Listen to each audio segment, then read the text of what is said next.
everyone, welcome back to Let's Play The Longest Journey. In the last episode, April, she's been digging for info. She also ended up, back in Arcadia. And she also met an innkeeper. I'm not sure if maybe we could get some information from her. However, I am right now on my way to visit Western Tobias because he might know more about the Draken, and maybe some of the myths, the local myths we've heard. So let's chat. Good morning, Tobias. Oh, again. Why, it's April, my friend from Stark. Have you come to visit us again? Yep. So it appears. I didn't exactly come here by choice this time, though. Oh? How so, if I may ask? In a weird and twisted way, it's nothing out of what's become the substitute for ordinary in my life. One second I was in my room in Newport. The next, I was in a dark alley in Mercuria. You must have opened a shift while you were sleeping. Good. This means you are learning to harness your magic. Yeah, I guess, except I don't think I'll be able to get back home again. And this time my mentor, Cortez, has no idea that I'm here. Ah, but I'm sure you will find a way to channel and control your power soon. In the meantime, is there anything I can do to help? Yeah, a lot of things you can help me with, like getting back home. I need help getting back home. Unfortunately, I'm in no better state today to help you shift than I was the day before yesterday. You are the one with the talent, and so you must learn to use that talent. You know, I've kind of been wondering, what does he know of any other shifters? Or are shifters really that rare? You know, that's one thing I am curious about, because we've never heard of any other shifters apart from April, really. So I wonder if, like, they're being hunted or something? If they are, then obviously Cortez is somehow getting information from Arcadia to Stark without necessarily traveling to Arcadia.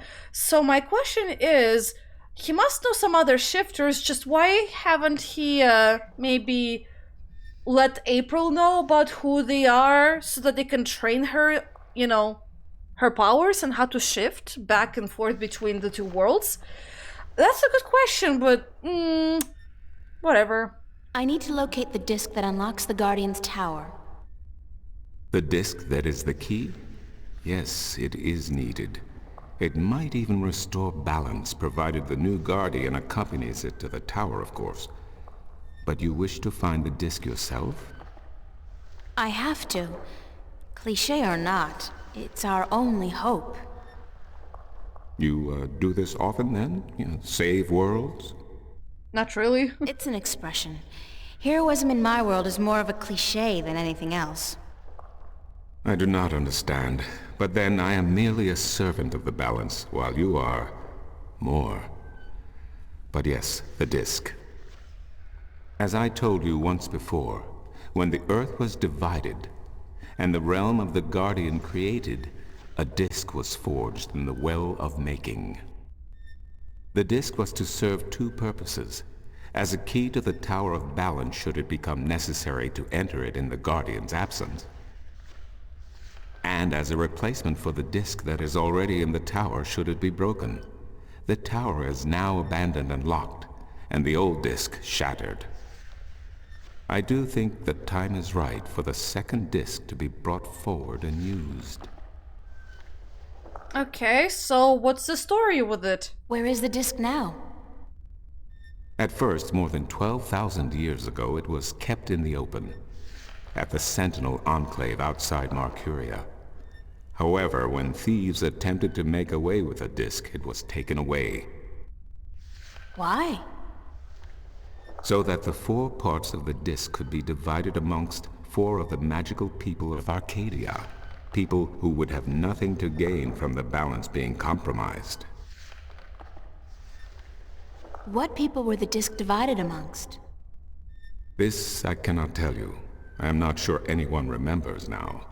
But it would be in the scriptures, I am certain. What scriptures? The scriptures of the balance. There are 13 of them. 13 is a strong number, rich in tradition, and did you know the Irede High Council consists of 13 ministers? No, of course you don't.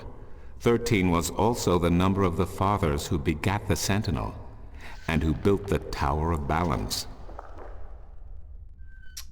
Okay, well, I guess I need to read the scriptures, so... Where can I find the scriptures of the balance? Pay a visit to the Sentinel Enclave, located outside the city to the east. The great library of the Enclave contains every book ever written by an Arcadian minstrel, and most others as well. Speak with Minstrom Yerin, the keeper of books. Tell him I sent you. Okay, so finally, I think we got the official pointer to a library from you, and now we have an access to it too, because you referred us to the other minstrom. Okay, so that's good to know. So library to find the most of info. Got it. So let's talk about the realm. I need to find the entrance to the Guardian's realm. There is one. You are right in that, but where, I would not venture to guess. Of course.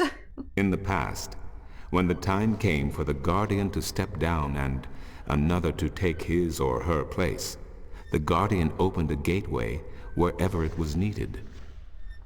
A Guardian, still in full control of the balance, can invite anyone in and let anyone out. But with the Guardian gone, the only way in would be the point where the divide was first created, where the tower was built. Isn't that location written down somewhere? Remember that this was done on the old Earth before the divide. After the divide, after the creation of Stark and Arcadia, places were shifted about. This entrance may not even be on the ground anymore. What do you mean? It could be up there, in the sky, or far below us, through the crust of the earth into the molten depths below. I cannot say, and I do not know anyone who could. Gee, that makes our life so much harder. Isn't there any way to locate the entrance to the Guardian's realm? Perhaps with careful investigation of the old texts, histories of Arcadia, of the Divide, the scriptures. I do not know, April, but it cannot hurt to look.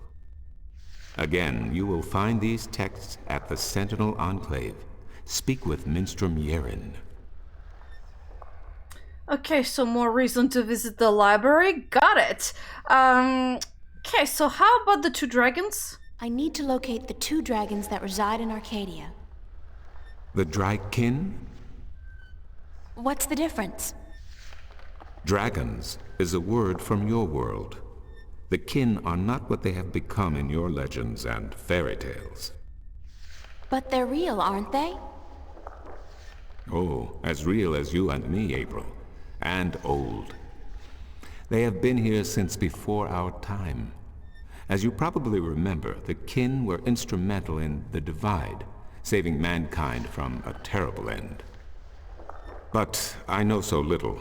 Only what I can remember from my studies when I was a minstrel at the Enclave. Okay, so well, that's better than nothing, so... How can I get more information on the Drakkin? Books, daughter, books. Oh my God. The wisdom of the ages. There is one tome you should study, called The Secrets of the Drykin, by Minstrom Elniak. It is old but informative, and it captures the imagination. Where can I find this book? Again, you will find these texts at the Sentinel Enclave. Speak with Minstrom Yerin. Okay, so your answer to everything is books! Pretty much. Well, I guess it is what it is. Thank you. Thank you, Tobias. Good to know I could help you, April. Now, I want to check my theory with the sea people, or the sea god, whatever. I wonder if I can go to the docks and ask the people about it. Ah, there's the Enclave, but I wanna... Whoa, what are you? I cannot look at you. Interesting. Wow, you're so tiny. You look like a tiny goblin, though. Oh well, let's talk to Captain Nebave. How are you today, then? Like you care. Do you know anything about a god that fell from the sky into the sea? Of course. You find fallen gods most everywhere these days. They're an air and a hand. Really? No, of course not. There are no fallen gods in the sea. It wouldn't make much sense, would it? If the sea was full of gods just lying about the seabed. So you've never heard of such a thing happening? Now you got it. Bye. Okay, so you're useless. Let's talk to the other sailor. This one. Maybe you heard about such a god. Hello again, old man. It be you. Yes, me.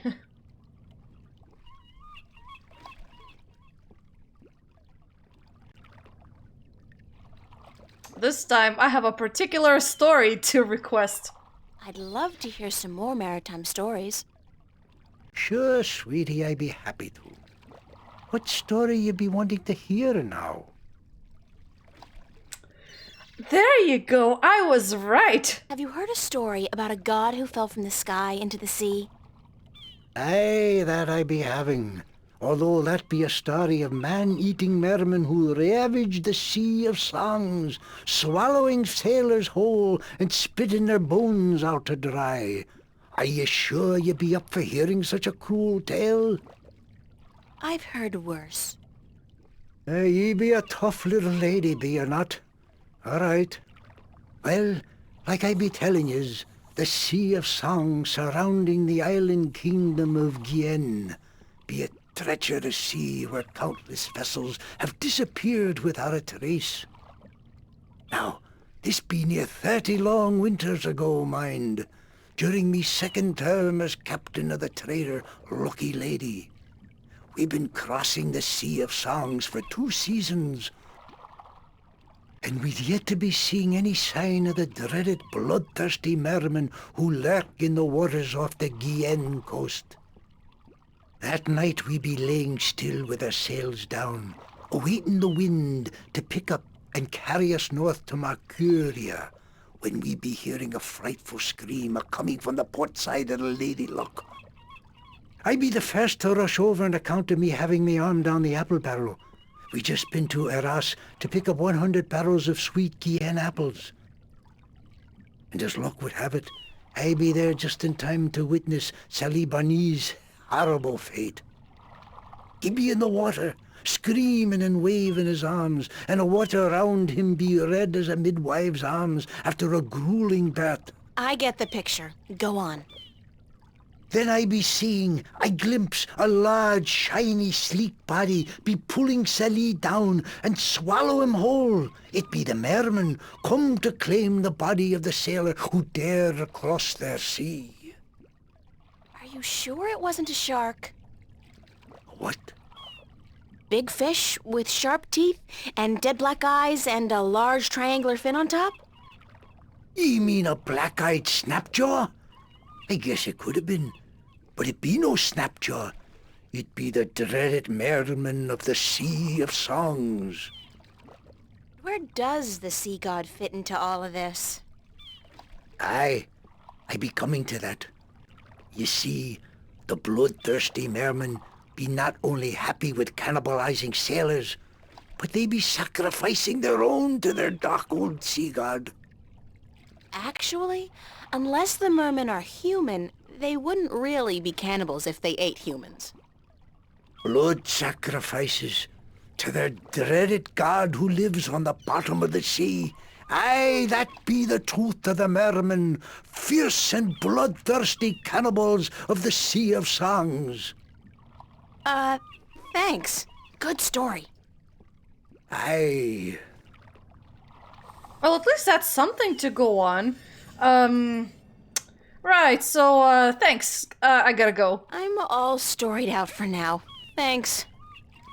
Aye, ye tell me when you want more, right? Yeah, sure, bye. See you later. If I not be dead, I mean, I think it's probably being a bit embellished, maybe not the most accurate, but a hint, there's Merman and the Sea of Songs, he called it. It got updated in our diary, so we should read it. Oh, we have two updates, actually. Monday, I have no concept of what the Arcadian or Mercurian calendar is like, but at home it would be July 31st. Come to think of it, what year is it here? Anyway, that's not really the reason I'm writing an entry in my diary. Tobias told me about a library where I may be able to find some answers. The library is at the Sentinel Enclave, just outside of town, and I'm supposed to speak with a minstrel named Yeren. He's the keeper of books, or something like that, which probably translates into the equivalent of a librarian. Now the last entry. What is it with old sailors and long, pointless stories?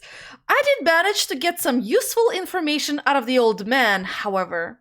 He claims that the god that fell into the sea, the one Abnaxus told me about, is worshipped by bloodthirsty cannibal mermen who live in the Sea of Songs around the island of Gien. I think that's how it's spelled. The fact that they are not necessarily cannibal just because they eat humans didn't really deter him from finishing his story. I'm having my doubts about how bloodthirsty these creatures really are as well.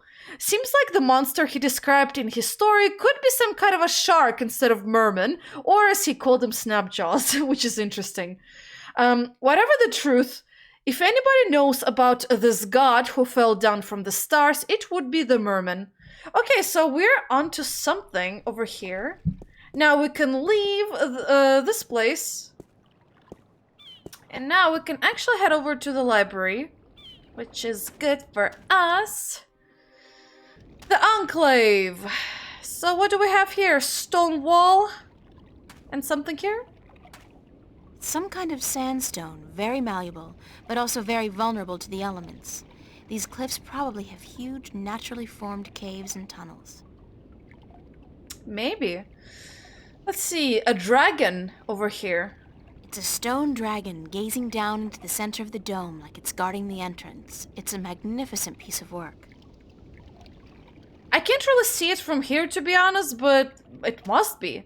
Now, there is into the Enclave. Oh, we can only go that way. I wonder where the path leads, but I guess nowhere, so... Into the Enclave! Oh, there's some kind of a stone on it, I think. The dragon's mouth is pointing straight down at the middle of the floor. Okay. It's a circular hollow about 20 centimeters across and about 5 centimeters deep. It's a small recess about the size of my fist with a thin duct extending from the recess to the circular hollow in the middle of the floor. There are 3 others just like it, arranged with equal distance to each other in a circle and all connected via a duct to the center of the floor. Uh-huh, but don't you see something on the tip of the dragon? It looks like a gem. The dragon's mouth is pointing straight... She does not seem to see it, actually. Well, I guess downstairs we go. Ah, you must be, Yeren. Minstrom Yeren. Can't go that way? Okay. It's a pool of seawater. You'd think that it'd be a bad idea to have a pool inside a library on account of the moisture. But I guess magic makes everything possible. I guess so. There's also some kind of a wheel over here. I guess to lower down the water level?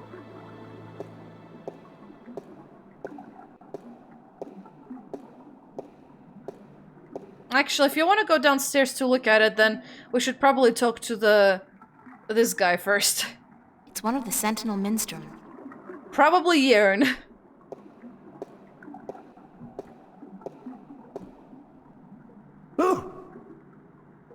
Oh, goodness me, I didn't hear you come in. By the way, you haven't seen Volume 6 of the Complete Annotated History of the Northlands, have you? I could have sworn it was here yesterday. Sorry, no. I guess someone else must have taken it. I try to tell them to write down what they borrow on the list, but they never listen. Only last week I spent 3 hours searching the entire Enclave for the second scripture of the balance, the scripture of song, before I realized that Vestrum Tobias was studying it back in the city. Now, such incidents could be avoided if only, and this applies to you too, young lady, people would sign out the books they borrow when they borrow them and sign them back in when they're done. Such a simple procedure. It shouldn't take more than a few seconds to jot down your name and the name of the book you borrow. It makes my job so much easier.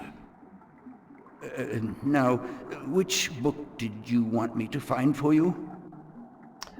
I have a bunch, but first of all... Are you Minstrom Yaren? Yes, of course. What a silly question. How would I know? I don't know you. I am Minstrom Yaren, keeper of the Great Library of Marcuria. In fact, this is the greatest library of all the Northlands. Perhaps of the entire world, although they say the Dark People have a library as big, if not bigger, than this one. But of course, we're not allowed anywhere near there. Have you been there? Nope. I don't think... What a silly question. Of course you haven't. You're not of the Dark People, are you? You don't look like any Dark People I've ever seen, so I can't see how you could possibly... Now, where did Volume 6 disappear to? I think he has a hard time concentrating on one specific conversation topic, I guess. Oh boy, poor guy. Tobias said I should talk with you. Tobias? Vestrum Tobias? I haven't seen him for... Well, he was in last week, but before that it must have been days at least. How is he? Still eating enough for 2 mules? I must tell you of this funny story I heard the other day, of how Vestrum Tobias eats enough for a table full of minstrum, or was it one Elguan? Although the Elguan don't as a rule eat very much at all. Did you know that the Elguan can smell water more than half a day's journey away? Amazing, amazing creatures, perfectly suited for life in the desert. The balance provides, that's for certain. The balance provides. Vestrum Tobias recommended that I look at some books. Books is what we do best here at the Enclave, that is for certain. Which book would you like to see? Okay, let's start with information. I'm looking for some information, but I'm not sure which book to ask for. No matter. I know a great deal about most of the books in here. What topic intrigues you? Okay, so first of all, the Sea of Songs. I've heard rumors about mermen who live beneath the Sea of Songs, and I'd like to find out more about them. Merman in the Sea of Songs. Let me see what I can find, yes? Okay, let's wait. Thank God it's nearby. I thought you might go all the way down there. And I'm like, oh, that would have been a long wait for him to come back. Okay, so he's gonna put it on a table for now. I did find something of interest. I'll leave it here for you to read. Okay, I guess we're gonna ask one book at a time. Okay, well that works for me. I look like a serving maid. Maybe, I don't know. To be honest, it's hard to tell. You look about the same as before, really. Just lighter. Okay, there's our book. What does it say? Mayroom, also mermen, merpeople, Marians. A magical people who reside in the depths of the great ocean and other seas. Little contact has been made with the Mayroom, who are believed to have been quite numerous in the past, but are now dwindling in numbers. Confirmed location of Mayroom cities is between the Bristan Atoll and Gien, centering on the Sea of Songs. Legends of Merman, Mer-people, Merians, are rampant amongst sailors. These stories portray the Merium in a grotesque and violent light, betraying the truth of a largely peaceful people. Okay, so they are not cannibals. Let's turn the page. Although not much is known about the Mayrum, their religion apparently centers around the belief of a benevolent god who lives in the immense depths of the great ocean, and who brought the Mayrum to Earth from a place distant and wonderful. Okay, well, we kind of know where we need to head to find the Mayrum. Are you done? Let me take that back for you. Yep, I'm done, thanks. At least I think I am.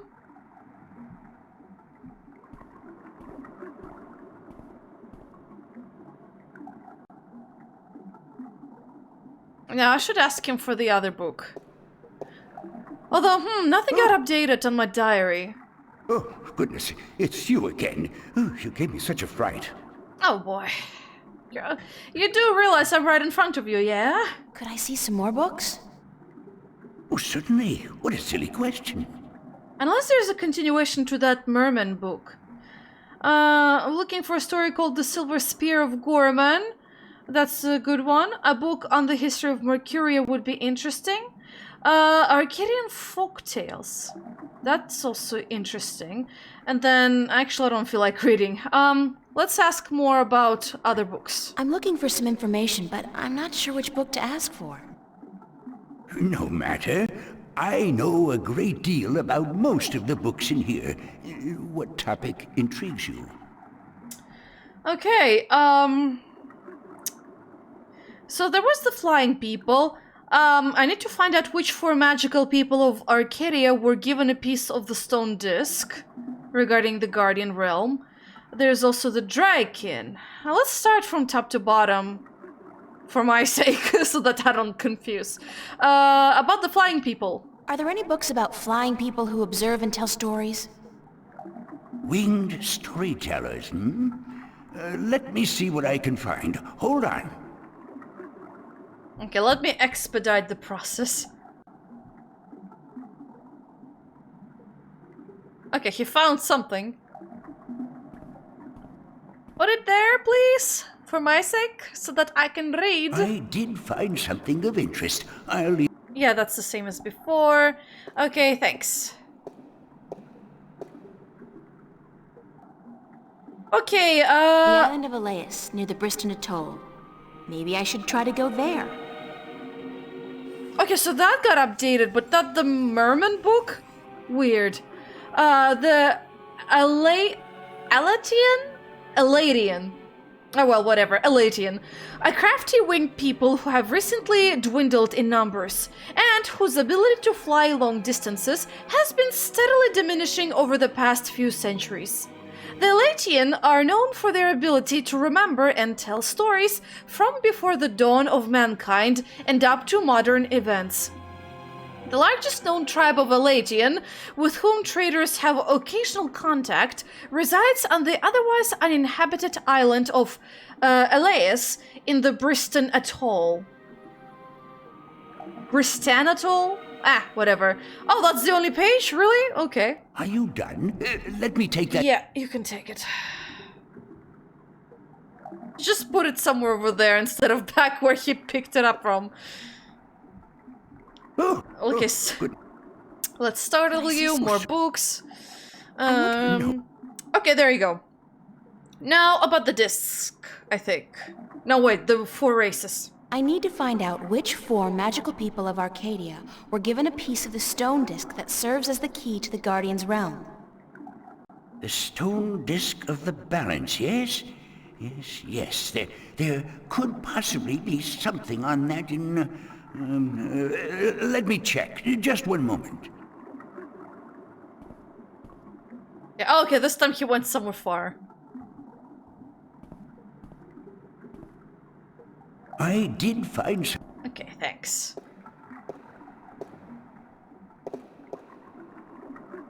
Okay, let's see. Chapter 16 in the 8th scripture, the scripture of breaking. Regarding the disc of balance and the events that came about when the disc was broken. The scriptures tells us that the disc was kept at the Enclave for many thousands of years, safely guarded from any threat by the respect held by every man and woman for the authority of the fathers. But with dissent came disobedience, and disobedience brought immorality, and immorality brought theft. Tyrant soldiers, aided by sentinel traitors, attempted to make away with the disc, but were thwarted by the White of the Kin herself, intervening, although forbidden to do so, on behalf of the fathers. The disc was brought safely back to the Enclave, but the threat would linger in the minds of the Minstrum and the Vestrum.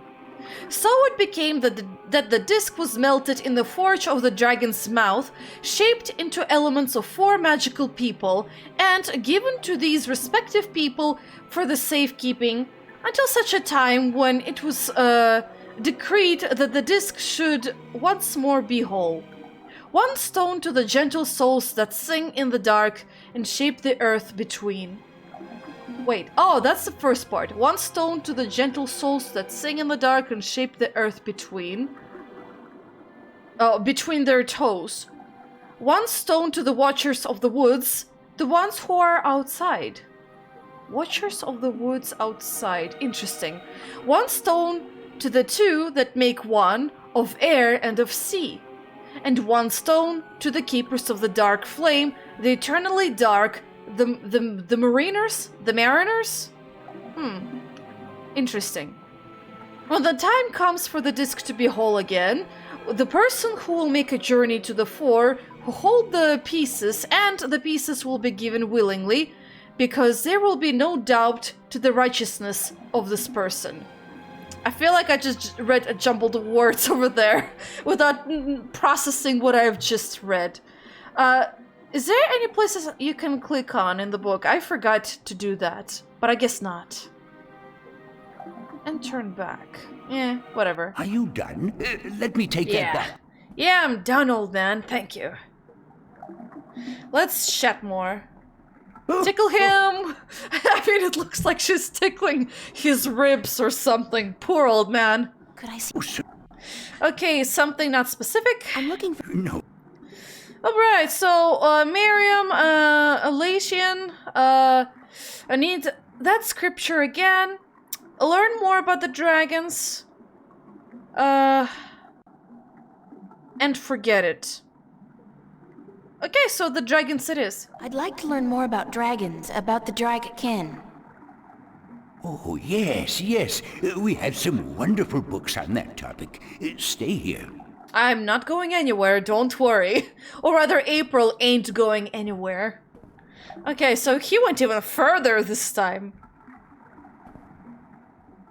I did find... Okay, I know. Same spiel. Okay. Secrets of the Dragkin by Minstrum Eliak? Eliak.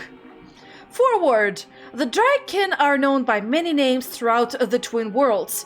In Old Tongue, they are often referred to as a Dragkin. In some variations of Low Tongue, Dragkin, in the Southlands, the word Dragik refers specifically to the winged lizard. The winged lizard shape traditionally associated with a kin. Oh my gosh. Sometimes it's hard to read the words. I swear. In Earhat, the eternal spirits of the kin are called simply Drak, regardless of their current shape. In Stark, most cultures refer to the king as Dragon, Drage, Drash, Dragon. I think it's Dragon. Though this usually refers only to the winged lizard-like shape and not the spirit inhibiting this shape. In fact, while in Arcadian, I think they meant to say Arcadia. In fact, while in Arcadia, the kin are respected and revered as eternal spirits with great significance to the balance and the all, in Stark, the kin are mostly creatures of mythology and fairy tales. However, in some Stark legends and scriptures, notably the Christian Bible, the name dragon is associated with the forces of evil, and thus the religious connotations do seem to have, to have carried over in a somewhat distorted form. Who or what are the Draken? Why not ask who is the creator, or what is the all? Questions thus asked will remain in perpetually unanswered, for they are in truth unanswerable. To condense all knowledge of the Creator into one answer is futile, as is any attempt to define the all without describing every single element that makes up the all. So also with the Draken we cannot answer. Who is the kin, or what is the kin? But we can provide some answers to the simple questions. The questions that deal with what we see and hear and feel, and what we have been told by the kin themselves. Answers that together may give us, if only the faintest hint of the whole truth, then at least some indication of who or what the Draken are. Born of the emptiness between the stars, reads the 11th scripture of the balance, the scripture of time, shaped in unison. How you pronounce it, I have no idea. Shaped in unison with with the all, part of the all, yet outside the all. Gosh, I cannot see. Dragchin? I think it's called. Dragchin notes the ancient high-tongue variation of a Draken. Why so many variations and interpretations of the Draken from the culture to culture? The kin have always been shrouded in mystery, and from mystery rises legend and myth. The kin seem content to be seen as nothing but told tales and figments of a bard's fertile imagination. Okay, well that's about it about the Draken. Are you done? Let me take that back for you. Nothing too useful about the different types of Draken and the specifics about them. It's very all general, I guess. Hi, Tickle. Could I see? Just to verify. I'm looking. Okay, more about Draken. Blah, blah, blah. Okay, that's about it. I know. Okay, sorry, I just want to skip through this. Okay, so I'm looking for the Silver Spear of Goriman.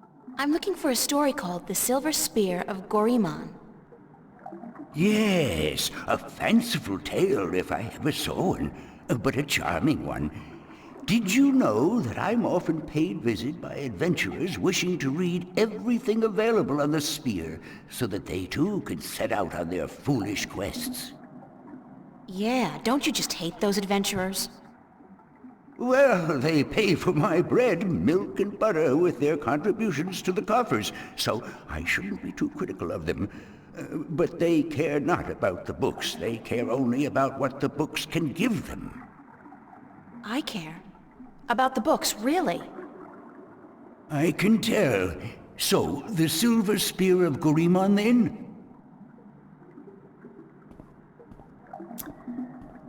Okay, so the Silver Spear, please. Thank you. I did fight. Thank you. I hope this will be helpful, but I'm not sure. The Silver Spear of... And I do like the Goriman name better, so it's Goriman. The Silver Spear of Goriman. In the glory days of Bakshiva, before the drought, when Goriman was the greatest city in the known world, the Parak of Bakshiva decided to forge the most powerful weapon in the world to challenge the mighty White Dragon. The Parak had grown greedy and bored, his treasure hold filled with the riches of the world, and he desired nothing except for one thing he could never have: the unborn daughter of the White Dragon, the fairest, purest, most beautiful creature in the universe.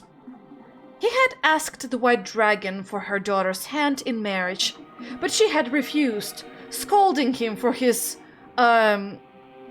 insolence and warning him to keep scolding him for his insolence and warning him to keep his distance from the immortals. And so the Parrot sought the advice of a mighty sorcerer, the dark and cruel Eos, to learn how to kill one of the Dragon. The sorcerer told Parrot of the white silver of Mount Tyranny, the strongest substance in Arcadia, and how it could be forged by magic to kill even one of the kin. The Parrot ordered his army to go north across the ocean and to bring back enough white silver to shape a weapon. When his men returned with a rare metal, the Parrot... One second. I had a timer ring. When the men returned with a rare metal, the Parrot ordered the finest blacksmith in Bathsheba to his castle, where Eos the sorcerer cast a spell to create an unholy forge. 10 days and 10 nights it took before the exhausted blacksmith could present a tall spear to his emperor. But before the spear could be used to kill one of the kin, it had to be bathed in blood.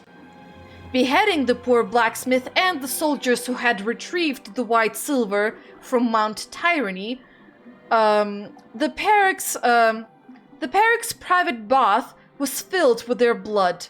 As he draped the silver spear into the red bath, watched over by Eos, a terrible scream erupted, and steam rose up in the red, foul-smelling cloud. When the steam lifted, the blood was all gone, and the spear was glowing in a deep red color. With a terrible weapon now ready to be wielded, the Parrot issued a challenge to the White Dragon to either surrender her daughter to him for marriage or to suffer a painful death at his hand. Enraged, the White Dragon refused him yet again and flew to meet Parrot. I can't see what the hell that word is. Something sorcerer, or maybe it says while and the sorcerer and his 1,000-strong army on the green fields outside Goriman. Oh, I get it. Okay, she flew to meet Parrot, his sorcerer, and his army. Okay, got it. Outside Goriman. Of the magical silver spear, she knew nothing, and the Parrot kept it wrapped in cloth by his side. "Bring your forces around, Parrot," warned the White Dragon. "If you do not, I will lay waste to them all." "I wish my men no harm," lied the Parrot, "for this is between the two of us." He then rode forward alone and dismounted his horse, but stayed within the reach of the spear. The White Dragon landed before him, and she said, "You are brave to face me like this when you know you cannot harm me." Then the Parrot raised a hand as if to greet her, but it was instead a sign to his sorcerer, the terrible Eos, who cast a mighty spell to hold the White Dragon while the Parrot drew his silver spear. The White Dragon fought bravely, and she was close to escaping the sorcerer's magic, but the Parrot was quick and he thrust the magic spear into her chest. She screamed in pain and anger, and the sorcerer's spell could no longer hold her. Rising on her beautiful wings, blood pouring down on the land below, she cursed Bathsheba, her Parrot, and her people for all time. Whenever the White Dragon's blood fell, the land turned arid and grass became sand. The Parrot sent his army to follow the White Dragon and to bring her egg, but the drought grew, and within days, the once proud empire of Bathsheba was turning into a desert. Then followed a fierce storm that tore across the land for 100 days and nights, and when the dust settled, there was nothing left of Bathsheba but 2 coastal cities and a few scattered oases. It is said that in the buried ruins of a lost capital, wrapped in the arms of the Parrot who dared to test the immortal, rests the silver spear of Goriman. Wow, interesting tale. Let me take... Very interesting tale. Captivating too. Okay, so that was the silver spear. Or not silver spear. Or was it silver? Yeah, it is a silver spear. Well, I guess it didn't actually kill her, so... that's about it, really. Okay, so let's read on Mercurius' history. A book on the history of Mercuria would be interesting. Ah, an extensive subject, to be sure. I will do my best. Please, do so. do so in staggers. Okay, thanks. Okay, book. Travels in the Northlands by Jermaine the Discoverer. The first part. Excuse me. In my many years as a traveling poet and bard, I have journeyed far and wide across the fair realm of Arcadia. Why is it Arcadia? It's Arcadia. Of Arcadia, and I have seen sights most people have not dreamed. I have stood on the magnificent and terrible southern capes in the midst of winter, when the storms are at their fiercest, while waves as tall as the towers of Altaban washed over my frozen body. I have witnessed the monstrous beasts that lurk in those dark and deadly waters of the south. The South Swallow? Okay, the South Swallow brave galleon's hull. Creatures the size of mountains that, with a flick of a tail, can touch the depths of sea and the stars themselves. I have crossed the great ocean from north to south and from east to west, and in the course have been stranded on desert islands with no sustenance but what I could gather from a sparse vegetation for months at a time. I have ridden the giant Elguan across Changagriel? Oh my gosh. Changagriel, the wasteland, from Altaban to Monterba, and further south where the Tarik, the oases, are few and far between. And I have seen the shifting dunes above the ruins of Goriman, precious jewel of the Bakshivan Empire, concealed for centuries by the coarse and treacherous sand. And I have journeyed far west, carried on goodwill and destiny by shadow ships, to the strange and unknown cliffs of a world unseen by most. A world of an unfamiliar tongue and customs. A world of great wonder and mysticism. Gosh, mysticism. Whew. Getting a little bit tired from reading, but I can keep going. I have seen all this and more, but the fair sights still I have seen in the lands of the north, from Ireed to the border mountains, from Tyran to the Bay of Fire. No sight can ever compare to the dawn at Mount Tyranny, looking out to the plains of Nedra, where wild stallions run free in the thousands, and to look on the city of Coruscant, the Pearl of Fire, while boiling sun sets in the ocean beyond, the slow waves reflecting dark yellow and red as they lap slowly upon the sandy shores, is an experience truly treasured and near forgotten. These lands are blessed by the Creator, shaped by man, yet wild and free and fertile. Sorry, I kinda lost myself. And free and fertile, home of the great cities and most precious sights and the most cultured and civilized people in the Arcadia. Of all the fires I have rested my weary legs by, of all the taverns where I have learned the legends of tale spinners and memorized the songs of bards, of all the lands where I have wandered from city to village, it is the Northlands I return, time and time again, to learn evermore. Join me now, for I will evoke in you the very emotions I first experienced when visiting sights and treasures by the northern lands. Join me, and I will surely bring you there, to the exotic midst of this blessed land, and you will pine for its rugged coast and green woods and its hardy people, and like me, you will ne'er rest until you can return to yonder shores. Mercuria. O Mercuria, you, thou unkempt diamond, of capitals thou art by truth the fairest. Thy counsel may seek for knowledge, kept within its centuries sought and gathered, by men wiser than ages brought hither by word of mouth. Mercuria, change thou not the course of war, between thine people, diplomat, wise man, magician, all this and more. Thou hast without equal the mark of merit and virtue. Written by Jeremiah Earthrin the poet. Oh, Jermaine! Written by Jermaine Earthrin the poet. Okay.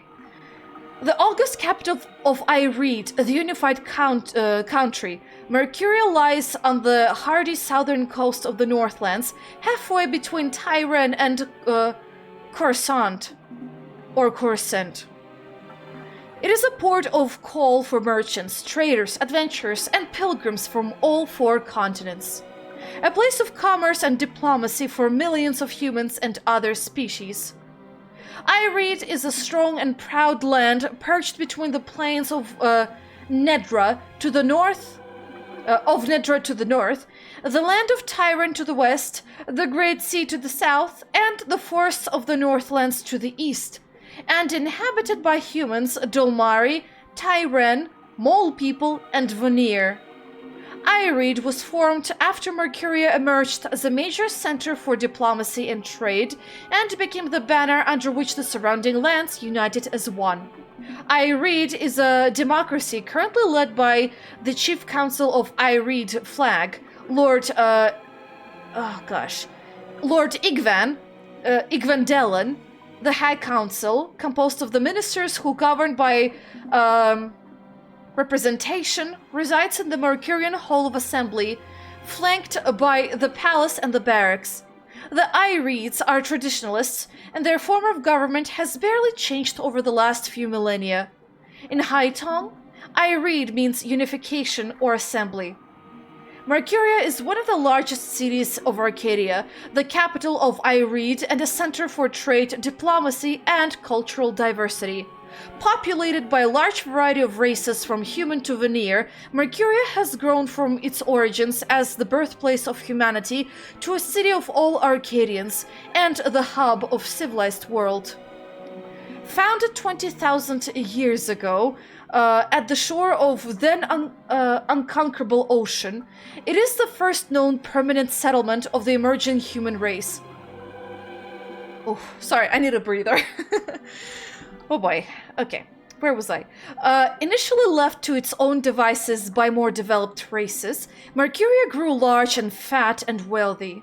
With a newfound confidence, it passed through a period of expansion which gained it, such a weird phrasing, with which it gained a reputation as a merciless aggressor, which soon brought violent attention from the Tyran in the west and the Dolmari in the north. After years of war, Mercuria was decimated and subsequently rebuilt with sufficient reinforcements to weather attacks from both sea and land. Peaceful times followed. Peaceful times followed, whereupon Mercuria settled into the role it has in today's Arcadia. Although all surrounding areas fall under its jurisdiction, there is sufficient self-governing and few central taxes to appease all but the most disgruntled. The huge areas of farmland around the city benefit from the well-kept roads, markets, and the busy export to other lands. Nearby villages benefit from the military might of Mercuria, protecting them against roving barbarians and Tyran armies, and Mercuria also provides the people of Northlands with one of the best and busiest ports in Arcadia, allowing travel to distant destinations around the world. I feel like I may misunderstood one of the parts. I think it was... Which one was it?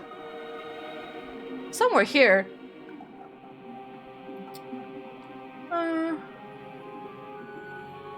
Oh, so I did not misunderstood. So Mercuria was at some point known to be an aggressor. Okay, so I understood this correctly. Are you done? Okay, yeah, I'm done. And I believe I should be able to finish one more book. Oof, although I'm getting tired, but I'm actually enjoying this. apart from not being able to see some words and punctuations. As you notice, I was stuttering a bit. Could I see Not a lot, but a bit. So the last book, I think, is, Arcadian folklores. I'd like to read some Arcadian folktales. A favored topic of mine. I have just what you're looking for. Okay. Oh boy, one more book. I did find some... Okay, thank you. Book.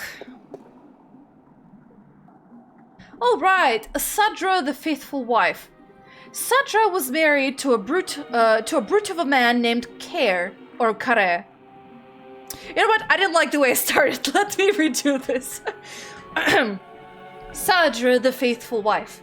Sadra was married to a brute of a man called Kare. He was a bully who drank, cursed, gambled, and beat up his wife when he'd lost coins at the cups table. Blech. I keep messing up. Still, Sadra treated Kare with... Gosh, I'm reading it in the Russian version. It's just more interesting, okay? Okay. Still, Sadra treated Kare with respect and care, and she fed him when he was hungry. She made his bed and washed his back, and she let him down when he told her to. She never complained of her hardships to anyone, even though some days she woke up with bruises all over her body. Despite her husband's treatment, Sadra was a beautiful woman with lovely dark hair and green eyes, and men would admire her when she went to the market for food or the town well for water. But none dared approach her, fearing her dangerous husband more than they admired her beauty and grace. People would say, "Poor Sandra, she deserves better than what she has. She's so good and patient even though her husband mistreats her every day." But no one was willing to do anything to free her from her husband, as they all feared his wrath. "She chooses her own path," they would say, "and it is not our duty to interfere." Then one day, a tall and handsome prince rode into town to visit with the elder council. When he spotted Sandra carrying 2 heavy buckets from the well to her home on the edge of town, he was taken with her beauty and youth, and he jumped down from his horse to help carry her buckets home. On the way, he offered Sandra courtship, but when told she was already married, he bowed respectfully and excused himself for acting inappropriately. That night, Sandra's husband heard about the prince helping his wife, and after striking her down for letting royalty interfere with her duties, he strode drunkenly, for he had already had his usual fill of the dark ale, towards the tavern where the prince and his cohorts were staying.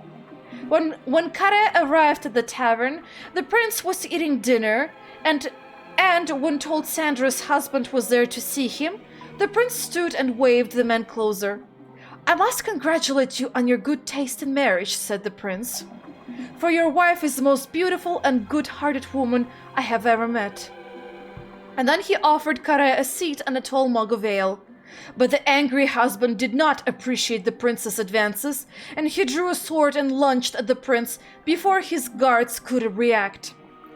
The prince was quick and lucky to avoid certain death, and before Kare could make a second strike, the prince had recovered his sword from where it stood by the wall, and stood ready to fight the brute.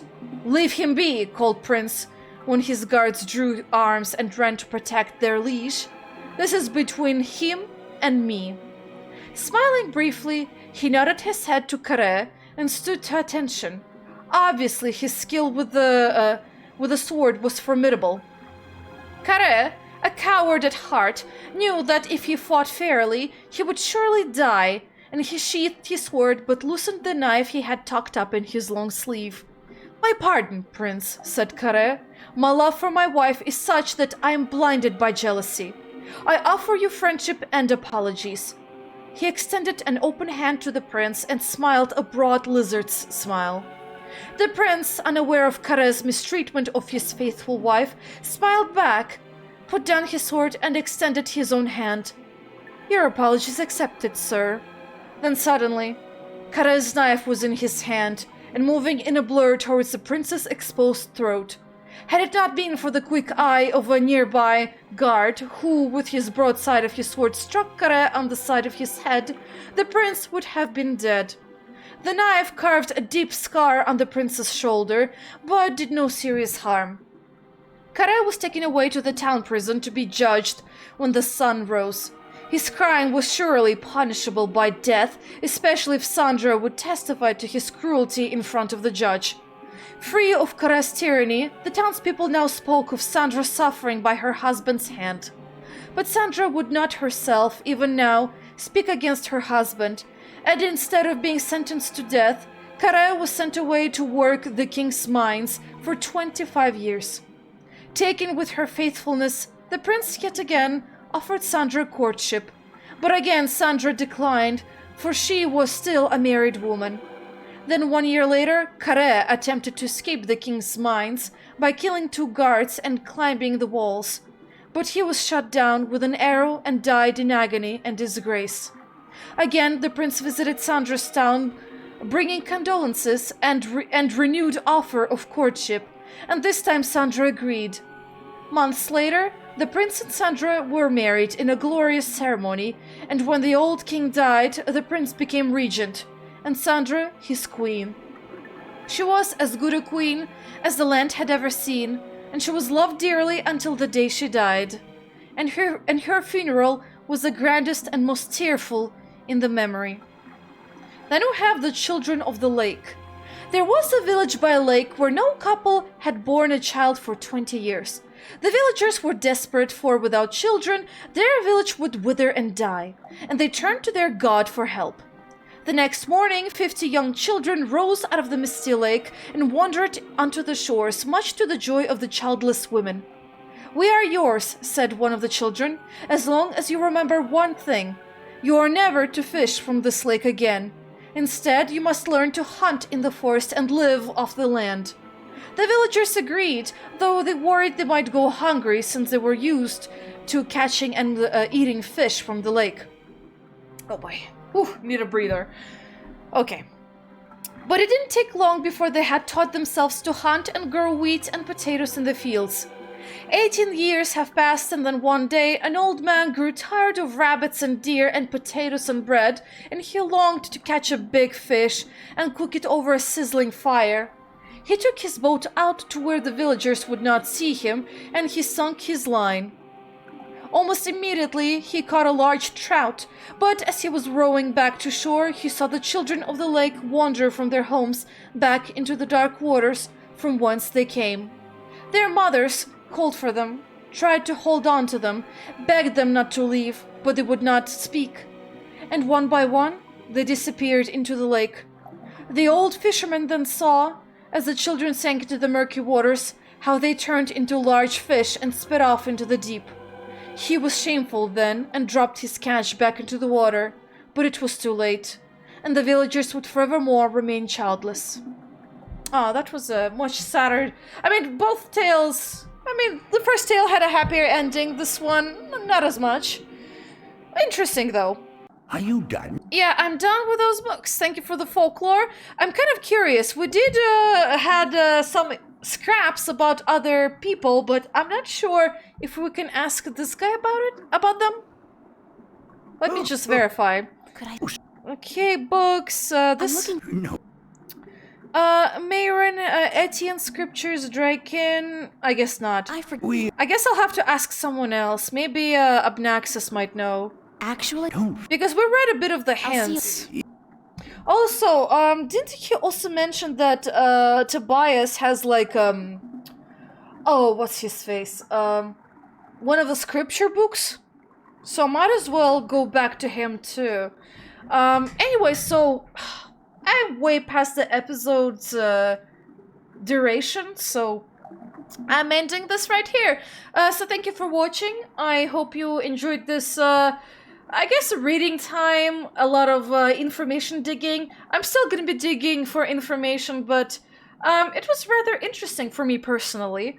I'm not sure I'm the best reader, but I do my best. Anyways, thank you, and I'll see you later. Bye-bye!